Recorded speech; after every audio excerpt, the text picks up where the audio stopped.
Welcome to Flourish-Meant, the podcast on living life as you are meant to, so you can flourish.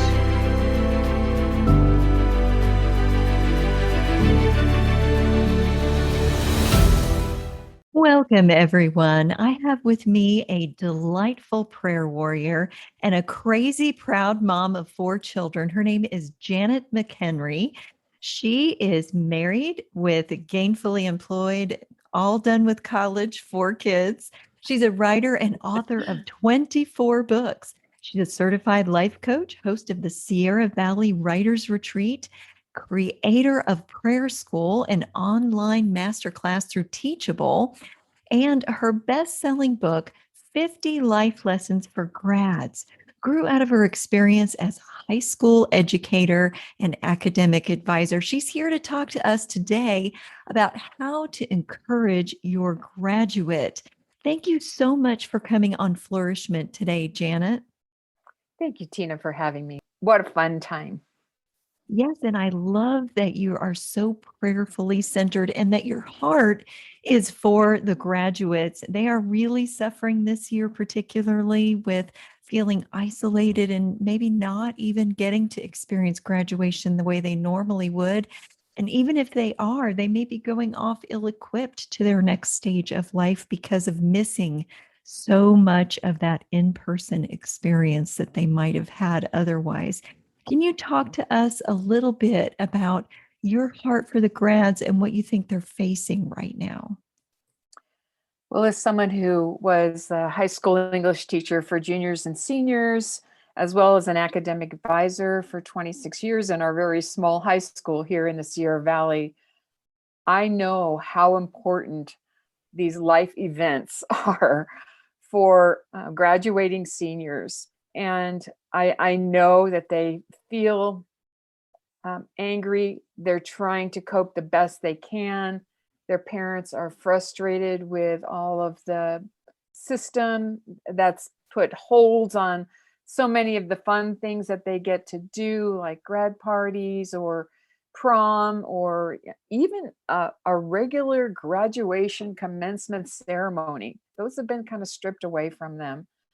Last year's graduates faced this, and we thought it was going to be all over, but here we are again, over a year later now, and the class of 2021 has been experiencing a lot of the same things.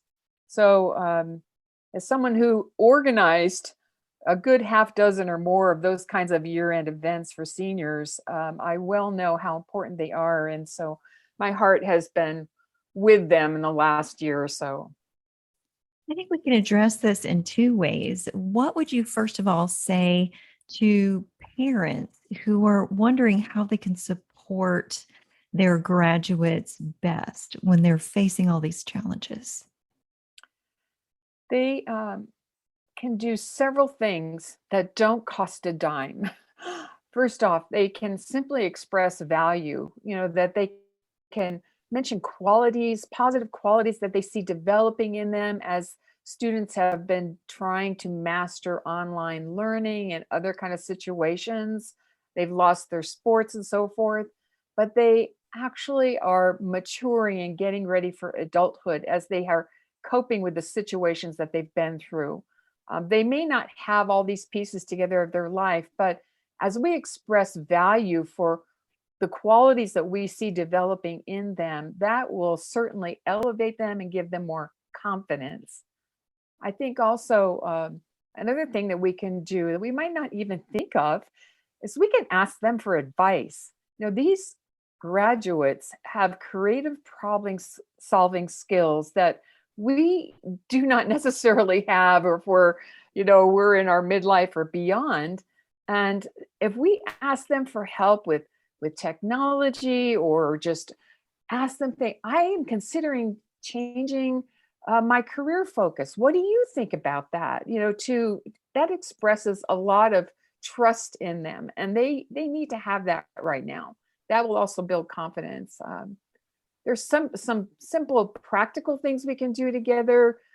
If kids are sitting in front of a computer all day long, maybe we could all get healthy together. So say, let's go for a walk together. And then, or let me show you how to, cook in a healthy kind of way. Let's go to the gym together if the gym's available.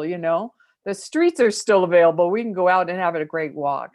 But to practice getting healthy together and to develop those really important life skills. And then to pray for them. They have some difficult choices ahead. Right now, graduating seniors are making decisions about a career focus, and colleges by May 1st, they have to, decide which college they're going to go to, whether they're going to go in the military and make that kind of a huge leap. And they also are going to begin to make choices about how they're going to follow their faith. They are going to have faith in something. We just hope that it is certainly our Creator God, the God Most High, that they put their faith in. I think young people, as a therapist and a life coach, I'm seeing this more, are facing anxiety and stress at a greater level than ever before. And research is showing us that they're experiencing this at higher levels than people in older generations and older ages. So, can you talk a little bit about how we can address the stress and anxiety that people that are young adults or new adults are facing right now? I think it would be important to recognize signals of depression, signals of potential suicide. I had a child of my own who demonstrated that kind of behavior when he was in college and feeling very hopeless. And we began having long conversations.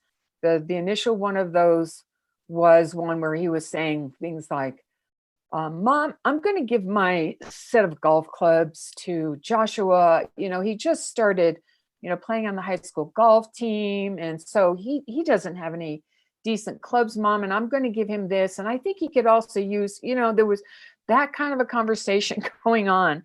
So I think it's important to get away from the technology for long periods of time, an evening with our kids, to have a face-to-face dinner with them, to have conversation, to develop those kinds of communication skills so that they feel comfortable sharing actually where they are and how they're feeling about themselves and their lives. So, and if we get to the place where we feel, I don't know what more I can do, to actually get professional help for them.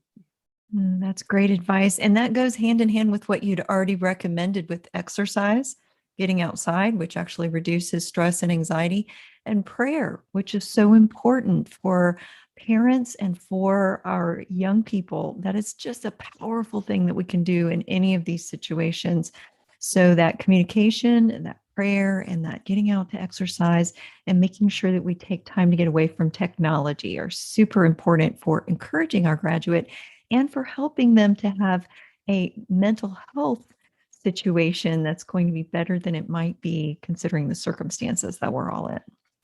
Absolutely, Tina. Yeah, we need to stay tuned in together as a family, and as an extended family, grandparents too, if they can, rather than complain or about the situation that we're in, the circumstances that are uncontrollable in our lives right now, if they can also get involved and plug in and take their kids golfing, take their kids to play tennis, or just on a great long walk, that kind of can help stimulate conversation, because teenagers don't necessarily, open up very easily face to face. But in the car, when you're going somewhere, or if you're out on a walk, they begin to open up more freely.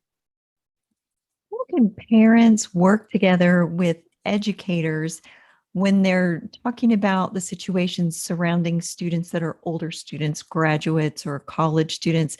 Is there a way that they can navigate that process without being too intrusive, but yet remaining supportive? I would say, just staying in constant touch with the teacher via email is probably the best form of communication for the teacher, so that she or he could, when they are able to, get to that email, answer any questions a parent might have, set up conferences, set up face-to-face conferences if that's possible, I think schools are opening up somewhat to those kinds of situations where you can set up a meeting and you just have an honest discussion about what's going on. Parents are probably the most tuned in to the ways that their children learn best. Lots of students don't learn very well via a Zoom. And so there could be other creative ways. And I know our school district has addressed that. There can be creative ways that students' needs for learning can actually be tweaked in a plan where educators are working with the parents, with the child, and perhaps they can actually come to a classroom, for example, and work with an aide, get that kind of support that they need to help them through, and get the kind of counseling that they need, specifically academic kinds of counseling as they're planning their futures. So, if we're talking on the second fold piece of this, directly to the graduate, what are some things that you would want to say directly to that high school or college graduate to help them be encouraged on their journey? I would say that there are lots of really great life lessons that can be learned. And that was kind of what inspired my writing the book, 50 Life Lessons for Grads. I began to communicate with young people as they were planning their college experience or their career experience or their military experience. And I learned these kids have already learned a whole lot of things. And what's been fun is that over the years, a lot of those young people have stayed in touch with me because of the ease of social media and the way that we can stay informed about what's going on in our lives. So I began to think I should tap in to some of what they know. And they know a lot of what works and what doesn't work in life. For example, one of the life lessons one young person wrote was life isn't fair. That by the time they ended college, they realized, oh, so grading can be a little subjective, or the way that I'm appreciated or not appreciated in a classroom experience, that doesn't come out fairly sometimes. So learning those kinds of lessons in life are marks of maturity. They're those stones that we can pile up and say, I learned that piece, I learned that piece. Another can be that simply that waiting can bring unexpected blessings. That's another one of the life lessons in the book. When you're postponed and you're pushed back and you're so frustrated that things haven't worked out, the dominoes haven't fallen the way that you planned, that waiting, learning that process of waiting can actually be a process of growth, and that the waiting is worth it when God puts all the pieces in together for you for that career or that relationship that you've been hoping and praying for. There was another interesting life lesson that one young person wrote about for the book called Interruptions Can Be Opportunities. Some of us who are like more focused and zoned in and just want to get our thing done, we can often see interruptions as problems, because we want to push forward and get all the things done that we need to have done. Whereas actually those interruptions are usually related to relationships, important relationships that we have. And so taking a pause to help a relationship develop, that relationship that we have with a relative that we might have, with a grandparent, with a child, a younger sibling or something like that. It's just another one of those life skills that we learn. So there's a lot of positive pieces in your book for graduates to mark as part of their journey. What about where they're going next? That can be very fearful and for good reason. Sometimes they're on the threshold of facing a less sheltered situation that could threaten their faith, that could unseat the things that they feel secure in, and get them in front of some things they're not maybe ready to address entirely. How can graduates stay anchored in their faith when they know that they're going to be facing a tremendous number of challenges to that? Two ways. staying in God's word or starting a practice of reading God's word, something there every single day, and prayer. Staying in touch with God all day long. Instead of seeing prayer as a last response, that they look at prayer as a first opportunity to be able to connect to the problem solver of our lives, the God Most High, who knows everything that's going to be happening to us, has a sovereign plan for our lives, and that plan is a good one. So I think if parents they're worried about how their child is going to do, to have those conversations with them that expresses what they went through when they were in college, how they developed a personal relationship with God, how they initially put their faith in Jesus Christ, and then how they began to grow in the faith. And usually that has to do with reading God's word, having a prayer life, and finding fellowship in some kind of way, either through a college campus Christian group or through the local church, or both. And as parents are watching their students go off into these places, whether it's off into college or off out of college into the career world, it can be very difficult for a parent to let go and let that college student or that career age student go off and make their own decisions about faith. But that's very important, isn't it? I believe so. And when my kids headed off to college, each of them, one thing that I did was went on the website of a Christian organization that I believe strongly in, and I just wrote a personal note. Hey, my child Rebecca is going to be coming to Biola University. I just wanted to touch base with you. Here's her cell phone number. Would you please, make contact with her? I'm sure that she will be looking for some new good friends. And I did that with each of the kids, and they were able to get connected either with Crew or with InterVarsity, or in some cases with a local church as well. Now, sometimes you might have a student who's going to find that a little bit overstepping. You kind of have to know your student, whether you know that they are going to be receptive to something like that before you do that, right? Absolutely, that's for sure. And I would let the student know. I would let my child know. You know how I am, and I want the best for you. And so I contacted these kind folks, and I think they will kind of steer you to some good friends. When my daughter, our youngest, went off to Berkeley, that place is a jungle. I know that because I went there. My husband did too.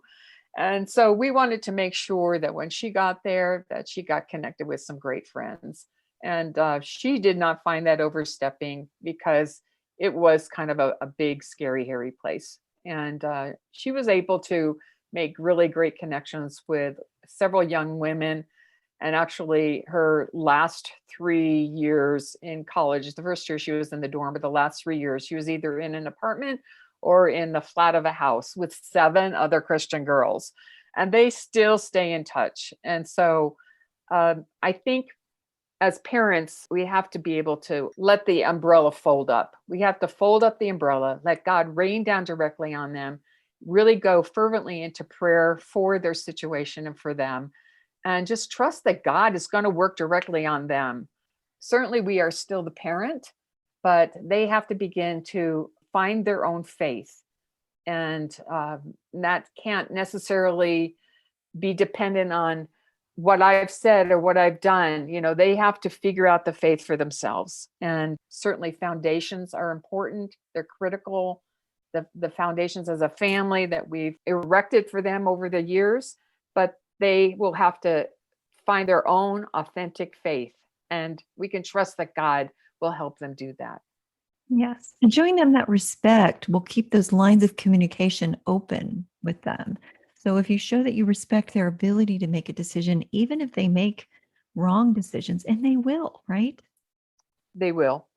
They will. And I think it's important to stay in touch with your kids when they go off, after high school, but, step back perhaps a little bit. Don't smother them continually. every couple days, send a text. Maybe you have the practice of having a conversation once a week, but let them find themselves, let them develop their roots in their new environment and trust that they will do that well. This is the time when often students will reject all their family values to a certain degree and go off and make some mistakes in order to find their own way. So, parents should expect their students to make some wrong choices and maybe do some things that are out of character for them without overreacting to those mistakes. Right. Our job is simply to love them well, Yeah. and love them despite those mistakes, despite the attitudes. And they will come around. One study, when I was writing another book called Prayer Changes Teens: How to Parent from Your Knees, one study showed that 85% of those who said that they had, moved away from their Christian faith came back to the faith. So it's a matter of our trusting God as well, not just them, to figure out all the pieces, but for us to step back and see the wonder works that God is going to do in them. Yeah. We're to trust God, not try to be God and control Exactly. everything. Exactly. This has been a wonderful teaser of information because I know that you have a whole lot more to offer, Janet. Can you tell listeners how they can stay connected with you and find your new book and be able to purchase that and stay in touch with your community online? Absolutely. I am on all of the various kind of social media outlets, Janet McHenry, and I also have a website, janetmchenry.com. And I would love to connect with anyone who has particularly a child heading off to college or heading out after high school. If you want to connect with me and send me a picture of your kid, I have a board that I keep in my house and I post pictures of high school grads and I pray for them for that entire next year. And so I would love to be able to do that for your child as well. What a beautiful and generous offer to be willing to pray for the children of listeners who send that information to you. I so appreciate that. And I know that listeners appreciate that too. Janet, are there any other final tips that you want to offer to parents or to graduates? Just to encourage them to have a looking up perspective, that no matter what the situation might be, no matter what your child has been going through the last year plus now, that God is still sovereign. He is still worthy of our praise, and that we can go to Him when we feel as though everything is wrong, to keep praying and to go out and walk and to pray for your community as well. Thank you so much, Janet. This has been a wonderful conversation. I hope that all of you listening have enjoyed this as much as I have.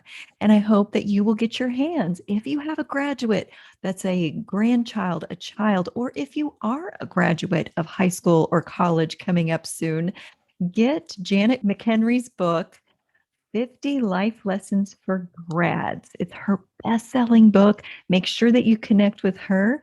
And of course, I also hope that you will come back for the next episode of Flourishment.